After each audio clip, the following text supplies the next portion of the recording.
down to business.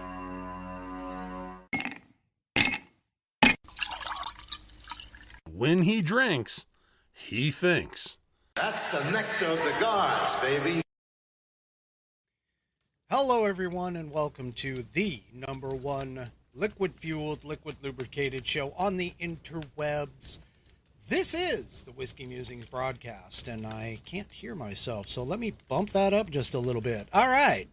Hopefully that, oh my gosh. I have had a absolutely fantastic week, and I'll get to that in just a minute. But I understand and I know that Trump has a rally going on right now, and I am like a small potato in comparison to the big man.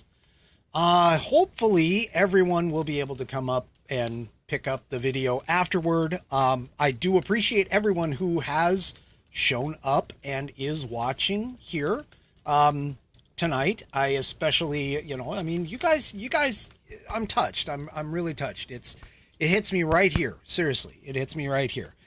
You guys, I mean, well, as I've said before and many times, without you, there isn't a show.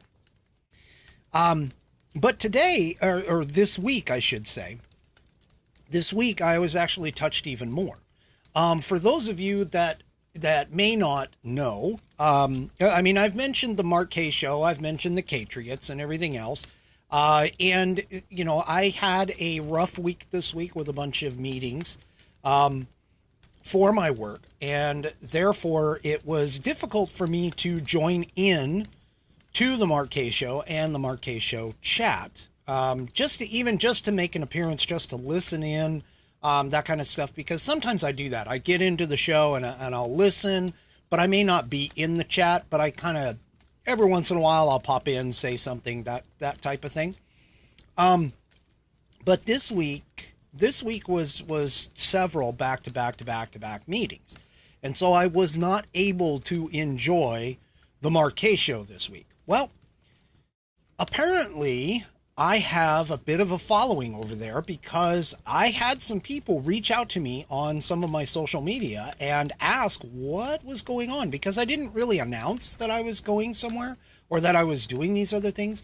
So, as the kind of person that I am absolutely floored when, first of all, the fact that somebody missed me, that they noticed, I should say, that I was not present, and then took time out of their day to try and reach out to me on social media, on some of my social media accounts, and, basically ask what the heck's going on. They were interested. They've missed me, that kind of thing.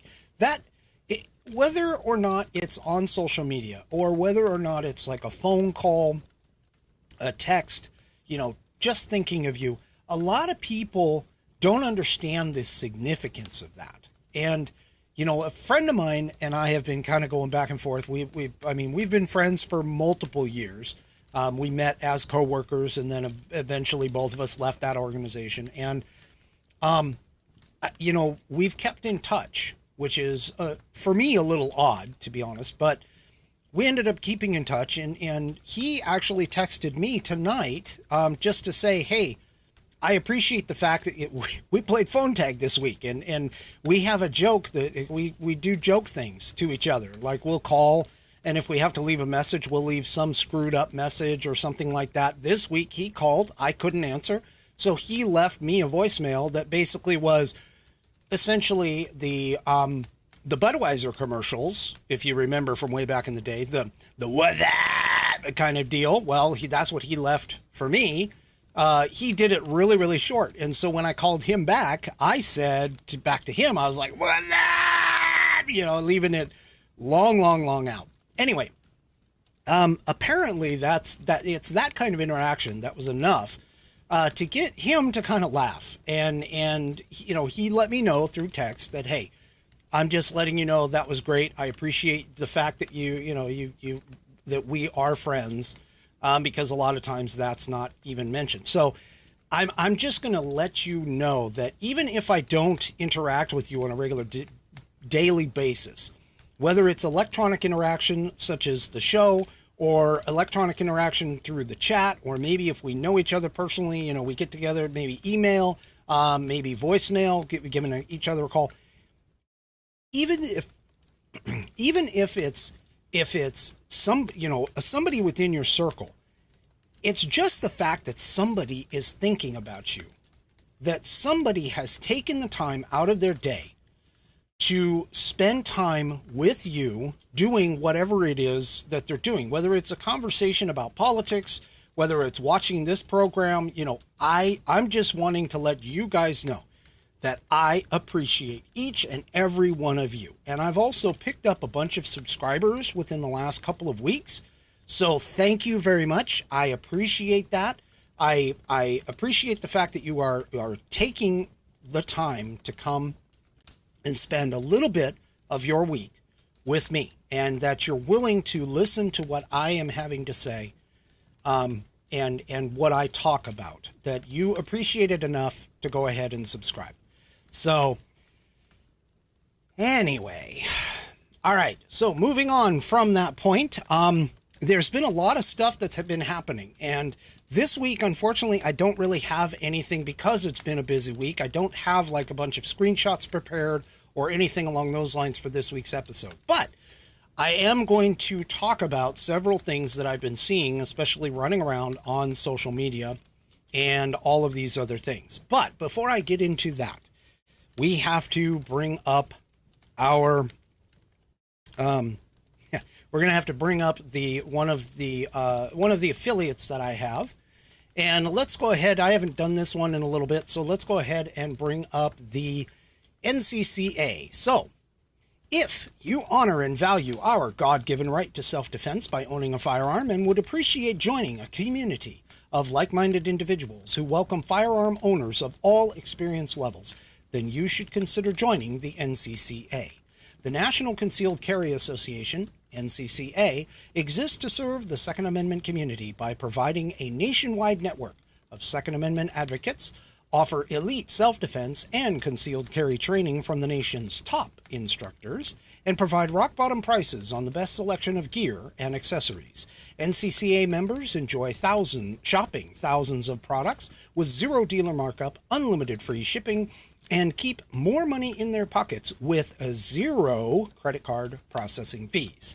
The NCCA encourages safe, responsible concealed carry and celebrates those who are brave enough to protect not only themselves, but their families and their communities. If this sounds good to you, visit National Concealed Carry Association, that is all lowercase, all one word, .com, to join today.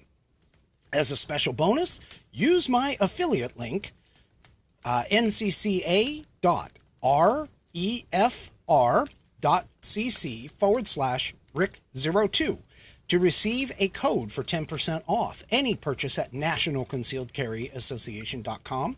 Once again, use my affiliate link, ncca.refr.cc/Rick02, and receive a code for 10% off your purchase at nationalconcealedcarryassociation.com. Visit nationalconcealedcarryassociation.com, again, all lowercase, all one word, to find out more today. Thank you, NCCA, for allowing me to be a brand ambassador. All right. Now, let's move on to our next step, which, of course, is Today in American History.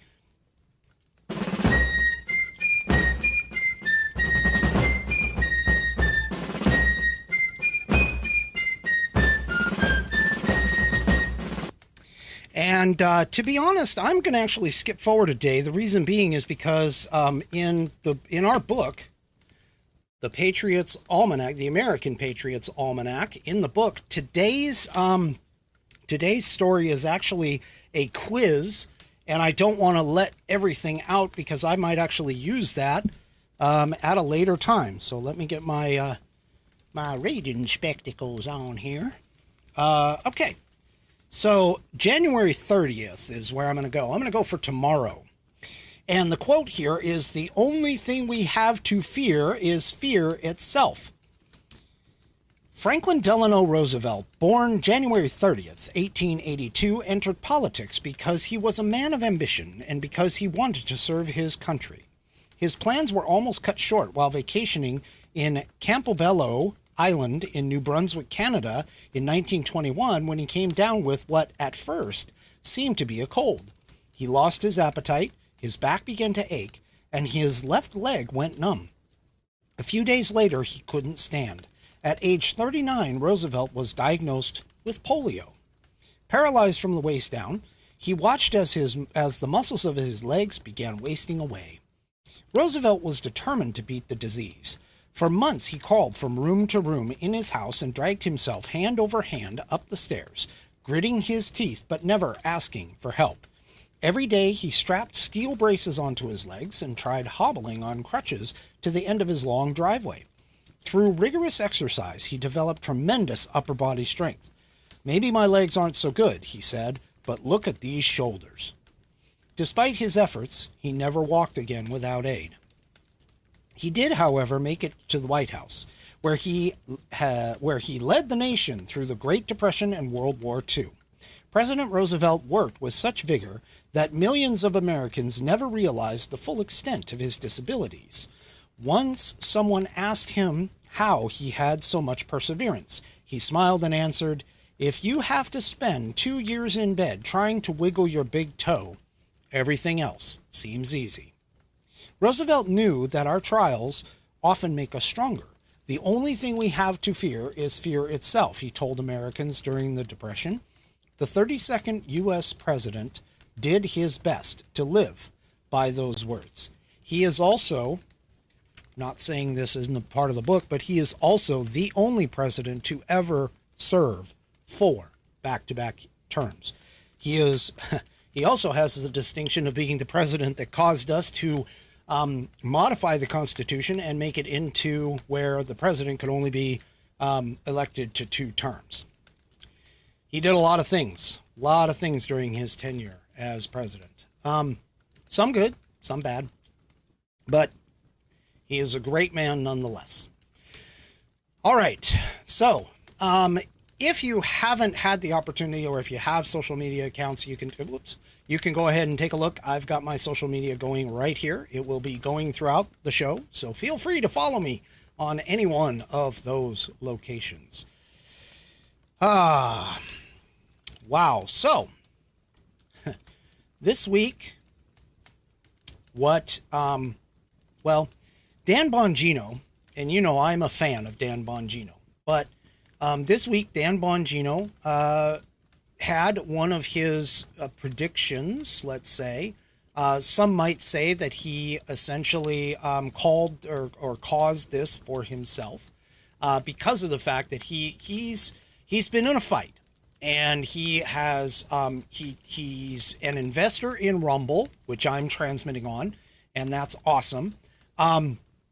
He is working on all kinds of payment plans or payment processing companies. He started off a Line Pay, and now he's working on Parallel Economy. Because of Stripe and Stripe's cancellation. He's been doing a lot of things in the background, and he's got a lot of other things going on. He was an investor in Parler, although he's not part of Parler. But this week he's been spending a lot of time challenging YouTube to go ahead and cancel him. Buddy, I see your message here. Don't worry, I'm going to get to that. That is part of one of the things I'm going to talk about, but that's coming a little bit later. Anyway,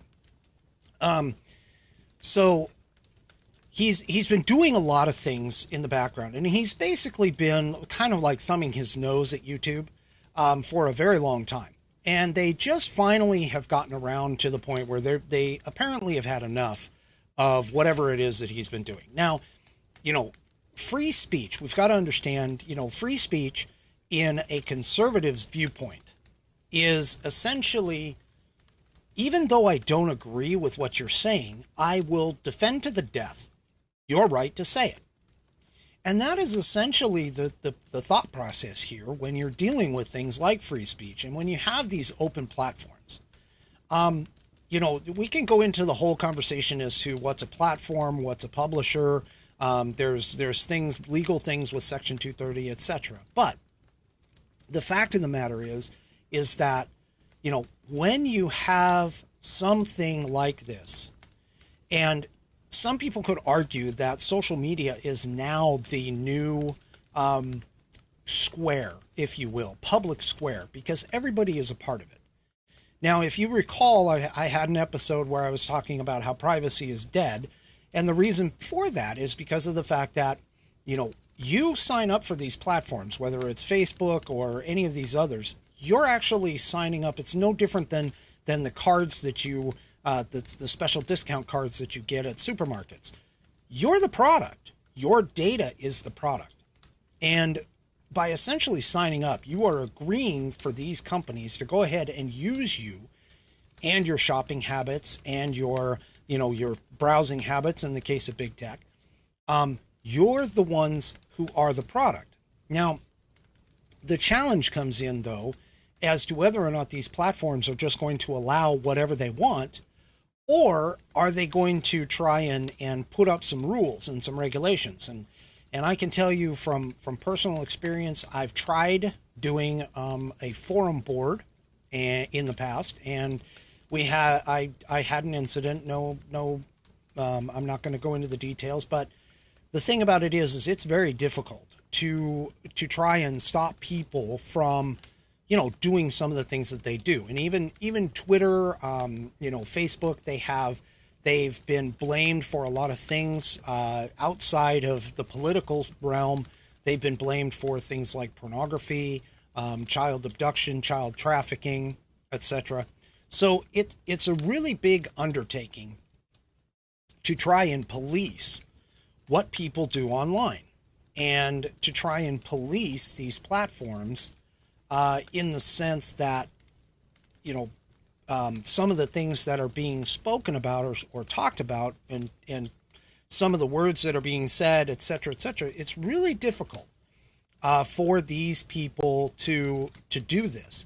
The problem comes into play, though, that what Dan Bongino was talking about actually isn't even in question anymore. I mean, what he was referring to is he was talking about masks. He was talking about some of the changes of the CDC, and that has come out with, etc. I mean, he's basically doing what I'm doing, which is essentially providing commentary and opinion on current events.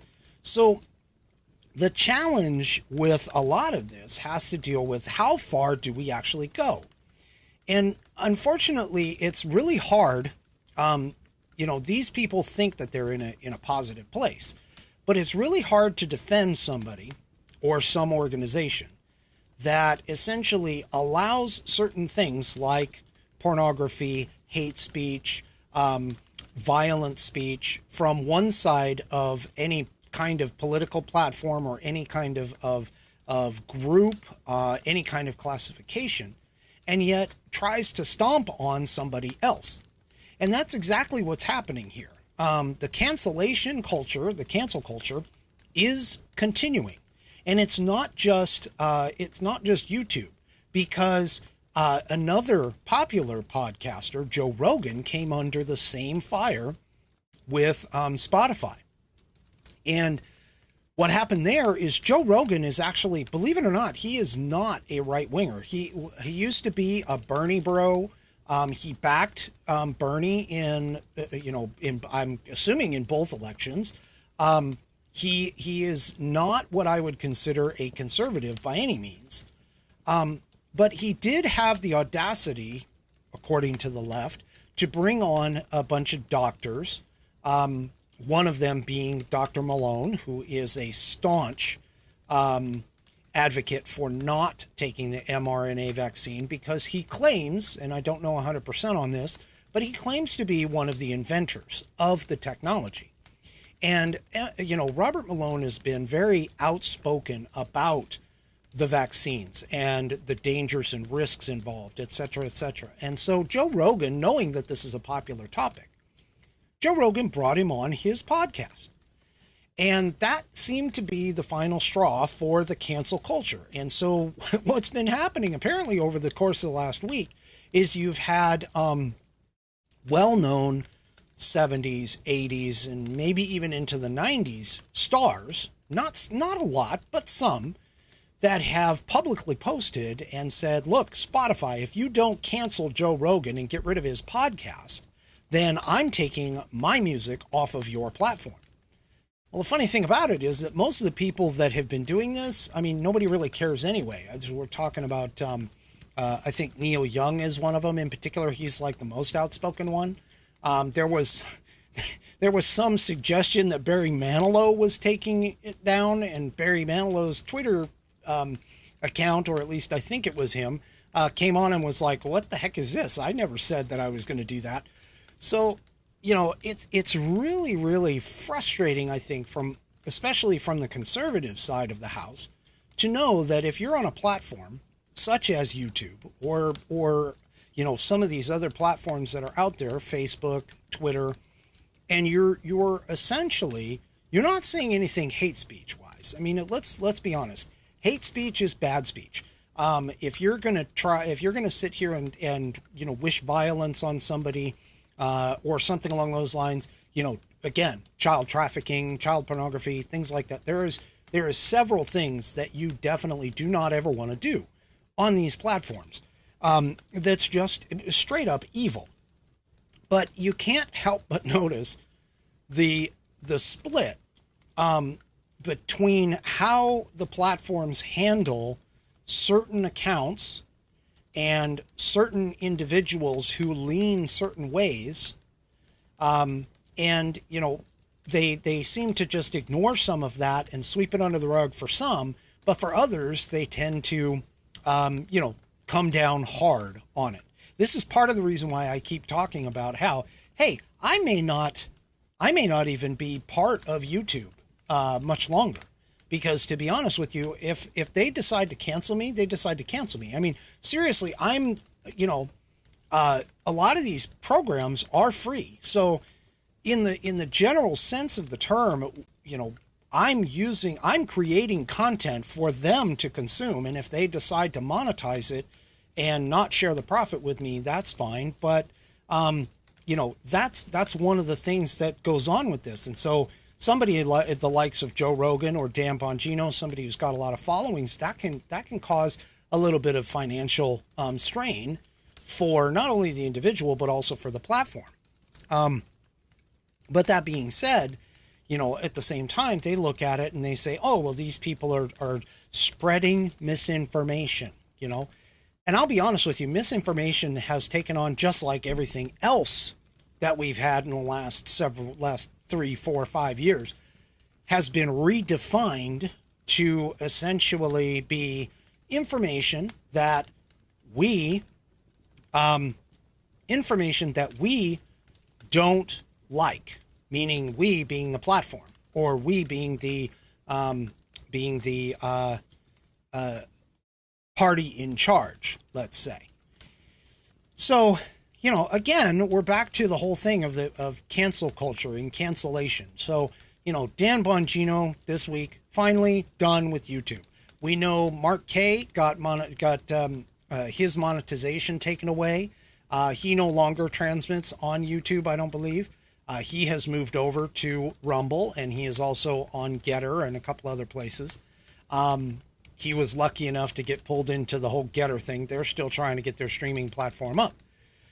But the thing about it is, though, is that we've got to understand and realize that this cancel culture, eventually, even though they come after and they target conservatives, eventually they're going to come after and target other people as well. I mean, this is straight out of the book 1984. Anything by George Orwell, by the way, anything that does not fit within the political party in power is automatically stopped and cut and just tried to censor and cover up, and nothing can be spoken about. I mean, it's the same thing when we're talking about different methods to treat, you know, COVID-19 as an example. If it's not the dreaded injection or masking, and social distancing, then it doesn't even exist. And this is where smart, questioning, critical thinking people step in and say, well, wait a minute. It's okay to question, because why are we not, if this pandemic, literally, if this pandemic is what we think it is, and it's so deadly and so bad, why are we not using every reasonable resource that we have available to us in order to fight this, in order to protect people and, make sure that we try to save lives? And, cancellation, I mean, for a while there, the cancel culture actually kind of slowed down, but now it seems to be picking back up again because of the fact that there's a lot of stuff that's coming out. I mean, you've looked at, like, the CDC has changed their stance on some things. You see the WHO has changed their stance on some things.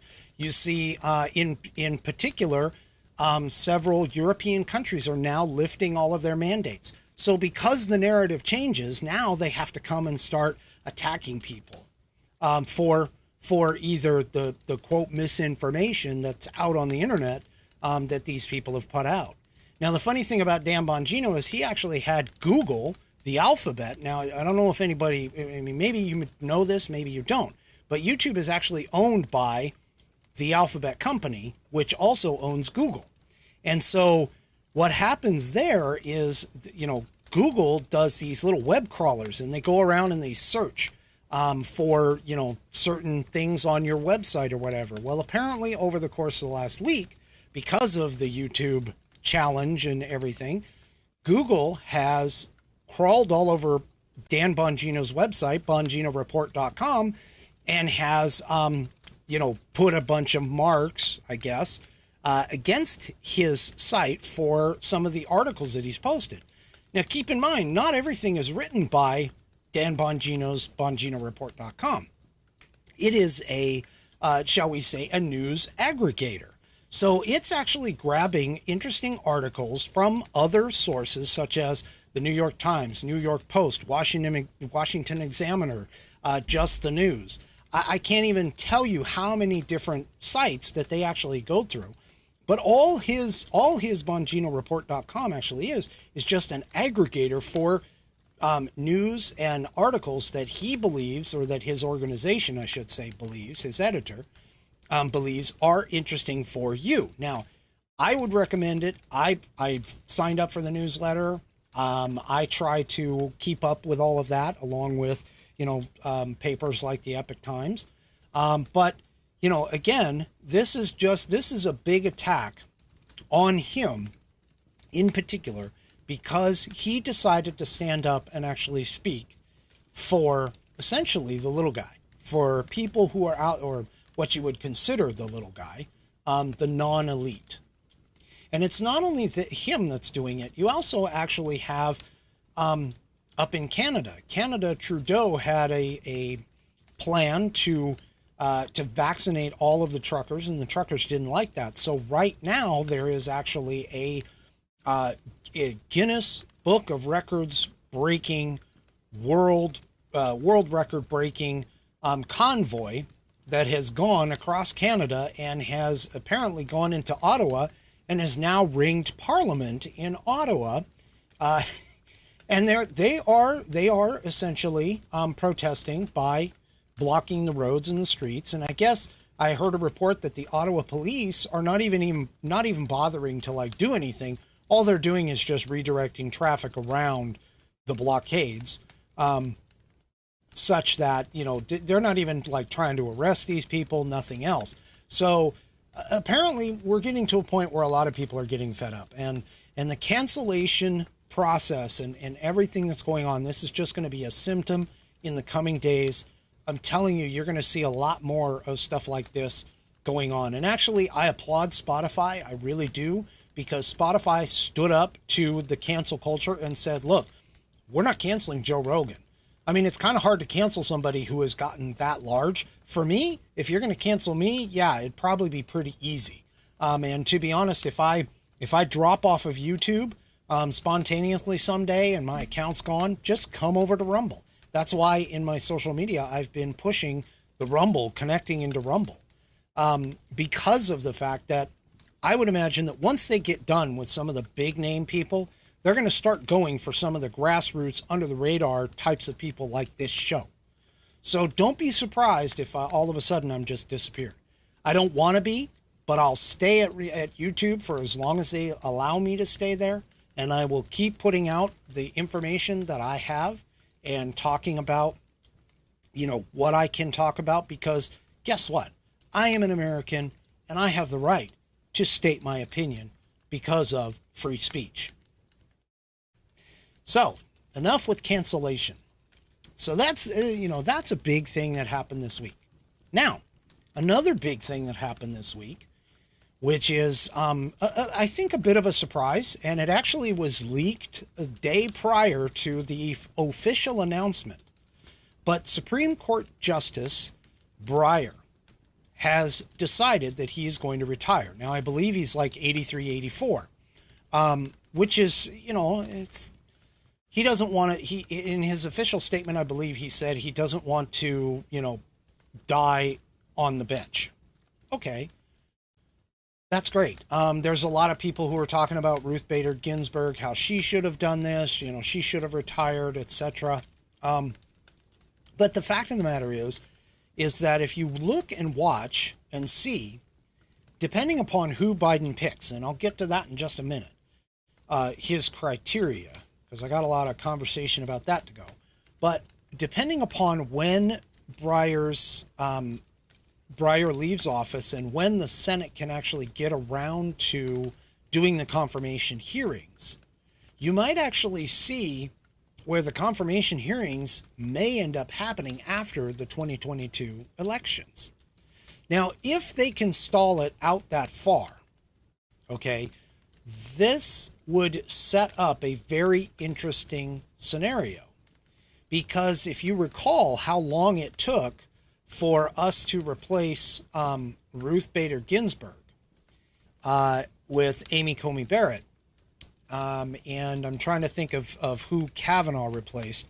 But if you look at how long and drawn out these confirmation hearings have been for even just Biden cabinet members, there is a potential that they could draw it out to where we end up with, instead of a 6-3 or a 5-4, which is really more like what it is, we're in a situation where we end up with a 5-3 scenario because of the fact that the seat that Breyer will vacate will stay open. Now, I'm not holding my breath, to be honest, that situation comes up. Because, again, to be real, I'm also not holding my breath that they can pause or keep it on hold long enough to make it to where maybe the confirmation ends up carrying into the next president. Okay, so I don't think the Senate's going to be able to carry it through the entire 2023-2024 time period to wait for the election of the next president. I don't think that's necessarily going to happen.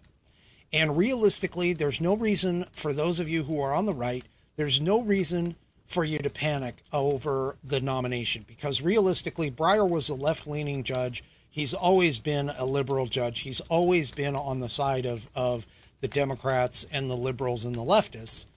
And, his only benefit is that he is smarter than Sotomayor. But as far as that's concerned, we're going to end up with, if they can't hold it out that long, we're probably going to end up with a likely 1-for-1 replacement. So that the overall makeup of the court isn't really going to change much. Now, we did end up with a couple of lame ducks in, John Roberts in particular, but also we haven't really seen a whole heck of a lot of, superior conservative values out of both Kavanaugh and Amy Coney Barrett. And to be fair, the court actually isn't supposed to be political in any way, shape, or form, or any sense of the term. But the reality of it is that what we need constitutional justices. We need people who understand the Constitution, who understand the backdrop of when it was written, why it's written the way that it is, and how it's applied. This is what we need as a justice. And unfortunately, the way Biden's going about, quote unquote, choosing his justice and this justice and the qualifications that he has publicly announced is going to be interesting at best. Now, ironically, what he did is he basically did the exact same thing when he voted for, or when he picked his vice president. You know, when you try to take on somebody whose only qualifications are physical attributes and not actual qualifications for the job, I think we have a big, big problem. Okay.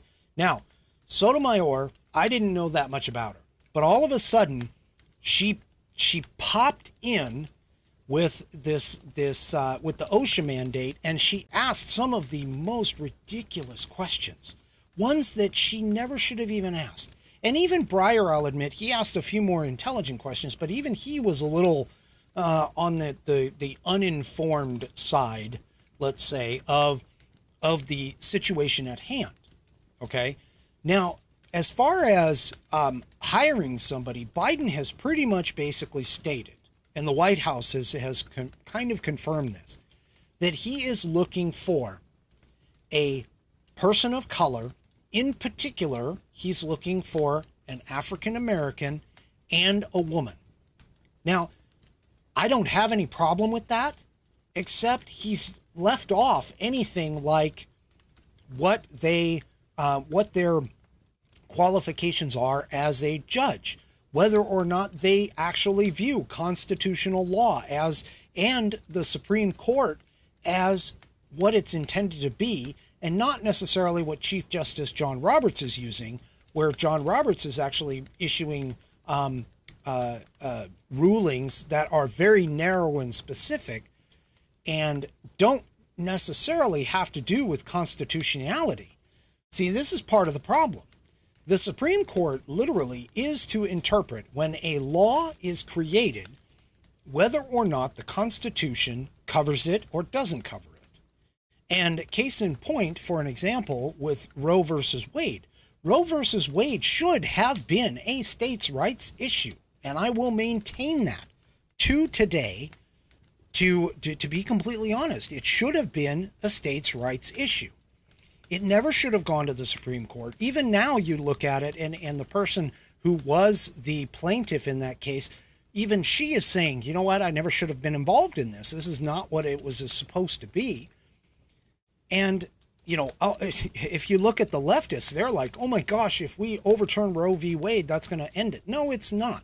It is not going to end it. What it's going to end is it's going to end the, quote, U.S. constitutionality of it, and make it, instead of being across the board, across the country, it's going to be back in the hands of the states, where it should have been in the first place. So you could have a place like California or New York or Oregon or Washington that goes ahead and makes it legal within the state, but then you can have other states like Arkansas or Texas or, you know, Alabama or some of the more conservative states who may say, you know what, we're going to outlaw it, or we're going to outlaw after a certain time period. You know, in the case of the Texas law, where it's after, I believe it's 12 weeks, the point that you can hear the heartbeat of the baby, that it basically defines that you can no longer abort that child. And there's a lot of sense to that. And I really don't want to get into it. There's, you know, I could do a whole nother show on just that by itself. But the fact of the matter is that for the Supreme Court justice and for Breyer retiring, it's not going to change the makeup of the court that much. And especially not if Biden gets his way and gets a female person of color who has no other qualifications whatsoever. So, that being said, and Buddy is asking this question, do I think the Senate majority is in play for midterm elections? You know, to be honest with you, I actually think it is. I think both the House and the Senate are open to possibly having to definitely in the House. I think the House were pretty much, I mean, you know, There are a bunch of House members, House representatives who are retiring. We've got the whole redistricting thing. I mean, we've got a whole bunch of people that are, potentially going to get ousted anyway. So the House, I think we have a really good shot at taking the House. The Senate is a little less open. However, I do believe that the Senate, we do have a shot. And the key here is going to get the correct type of people to be nominated to run against the incumbents, the people that are already there. And, somebody asked me once, they were like, well, what kind of candidate are you looking for? And I'll be honest with you. As far as I'm concerned, they need to be an American first candidate. I personally believe that these candidates should be able to take and pass the standard citizenship test that we put on immigrants coming into this country. I mean, okay, just as an example, Mark Kay is actually an immigrant. He came here from Canada. He went and got his U.S. citizenship. And I got to tell you, that man knows quite a bit about our structure of government and, how our government works and the Constitution of the United States. I mean, other than the fact that he is literally a patriot, and actually he is a Catriot, the leader of the Catriots, but he has what should be a common theme across all Americans, all immigrants.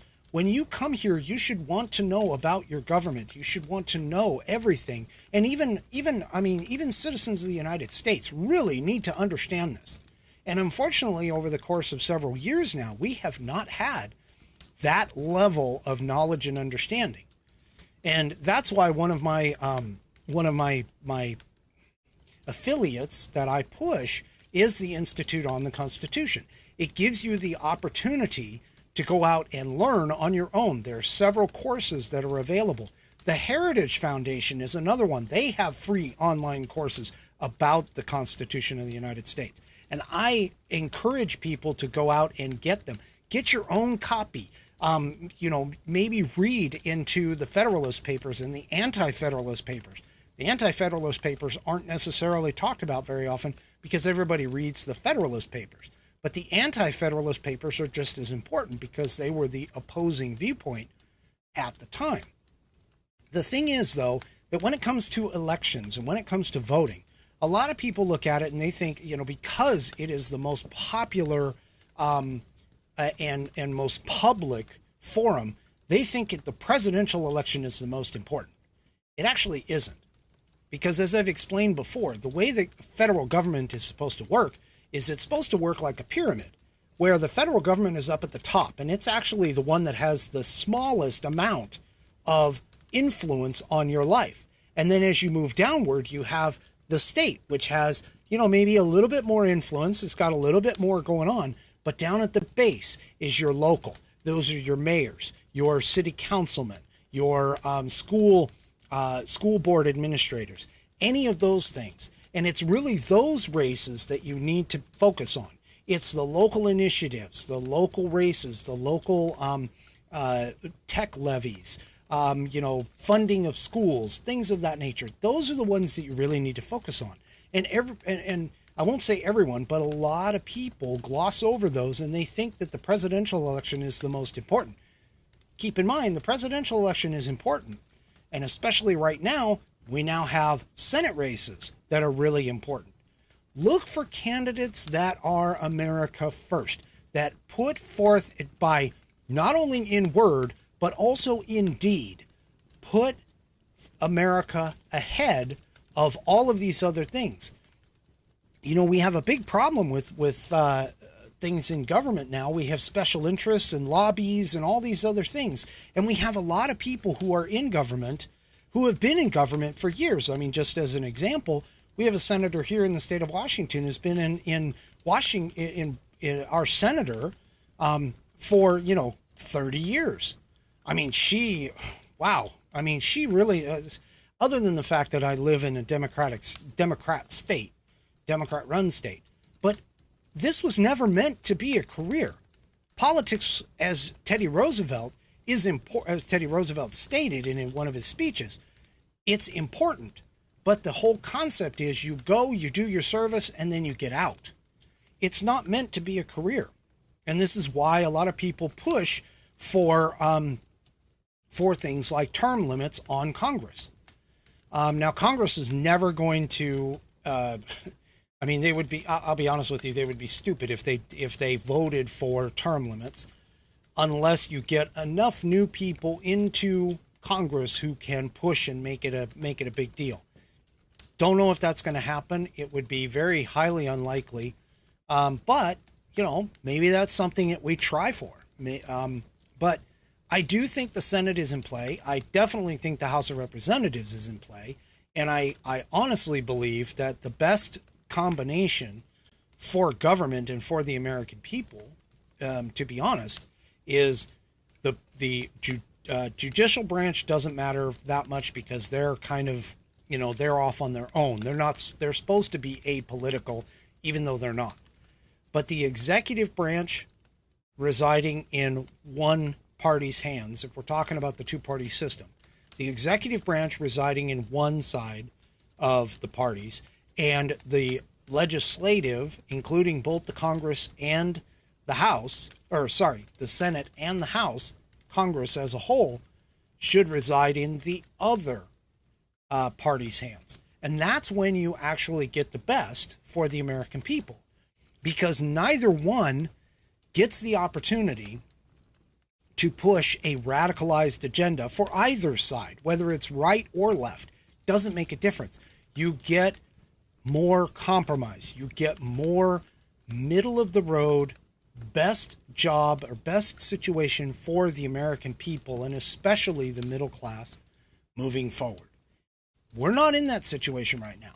And it's difficult to even think about this because we're close. I mean, we are really close because of the fact that we've got the Senate is actually, the 50-50 split is actually really, really good because there are rules in place like the filibuster that's keeping the party in power from overtaking everything. This is a very dangerous place for us to be in. And so when it comes to 2022, I need to advocate to all of you, and I'll do this again probably as it gets closer. You know, you need to really look at your candidates. Really look at the people who you are going to advocate to represent you, and that's the key, to represent you in both your state and your federal government.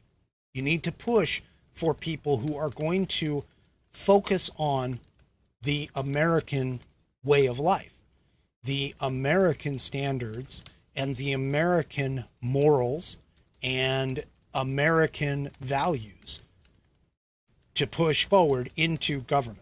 And this is what you need. This is what I'm going to be doing, and this is what I think you guys should be doing. You know, research your candidates, look for them. I like a guy for our, I think he's a House of Representative. He's down in, his name's Joe Kent. Joe Kent for Washington. I think he's the third congressional district. I like him. I like Tiffany Smiley to actually take away Senator Patty Murray. Senator Cantwell is also, she's left, but I don't think she's up for election this year. I think she may be in 2024. But she's another one. She's another one that I think needs to go. You know, especially these career people, they all need to go. Any rhinos, meaning that they vote Democrat, but they claim they're for the Republican Party. Yeah, all those people, they need to go. And we need to get some good, solid, young, idealistic people, much in the same way that AOC is for her side, but we need to get them on the right side. We need to get the Conservative Party to lean, honestly, to lean a little more right in its thinking. We can't sit here and assume that the conservatives are going to be, they can't go back to this whole, we're going to appease them, we're going to work with them. No, we can't do this. We need to get the people involved who are going to make the difference for our country and push for things that are, again, American values. You know, make America great again is an awesome slogan. A lot of people assign it to Trump. That's fine because that's where he started it that way. But to be honest with you, I mean, it's more of an America first agenda. It should be an America first policies, ideas, principles, and there's a lot of good people out there that are trying to get there. There's a lot of good people. So just take the time, take a look and see who you got in your neighbor neck of the woods. But, you know, I don't necessarily want to vote for a party. In fact, that's part of the reason why I'm independent. I haven't really chosen one party or the other. But what I want from my representative is I want them to represent the values and what I see as the country needs to go. That I want them to represent my values, my beliefs, and especially for America to move forward. And this is what we need. We need to do that. And we can't just sit on the sidelines and just go, you know what? This guy's going to lose. You never know. Right now, you never know. You could catch somebody sleeping at the switch and you could get what you want for your candidate. You can, I mean, keep fighting, not physical fighting, you know, because violence in itself, and especially for political gains, I've said this before, violence in itself is a bad thing. But we need to get involved, get in there, and help these people get elected who are going to represent you. We have to start paying more attention to our government because our government right now is pretty damn lost. And especially with the current administration and the current situation. And to be honest, this is actually stretching back several years. I mean, when Obama went and put in all of his czars and started making the federal government run by a bunch of bureaucrats rather than elected representatives, that's where we got into this situation. There is no responsibility to the people when you have a bureaucrat appointee running whatever kind of, you know, program or division, situation, whatever it is. You know, if you have a bureaucrat in that position, there's no accountability to the people because the people can't go and vote them out. The only thing they can do is vote out the person that put them there and hope that the person coming in will go and actually correct the situation. This is why we're in the situation that we're in with the FBI, with the NSA, with all of these other organizations, because of the fact that we as the American people have allowed these individuals to go in and supplant elected officials with bureaucrat appointees. And that's literally the state of our government today. Whew, wow, that's an awful lot. And I'm looking at the time, I've got maybe 5 minutes left. So I think I'm going to call it there. I'm going to say that's my final Whiskey Musings thought for the evening. Do me a favor, if you like the show, if you like what I do, if you like what I talk about, do me a favor and subscribe, because as I said in the beginning, this show doesn't exist without viewers like you. Also, do me a favor. I am not promoting this other than on social media. If you know of somebody who would be interested in this program, somebody that you know that may be interested, even if it's someone who's just remotely interested and you just want them to take a little peek. I know I'm not for everybody. I get that. But do me a favor, spread the word. Put it out there, okay? Let people know. Help me out. Be my publicists basically across the board. And, you know, give them a chance. Send it on in. If they subscribe, great. If they don't, that's fine too.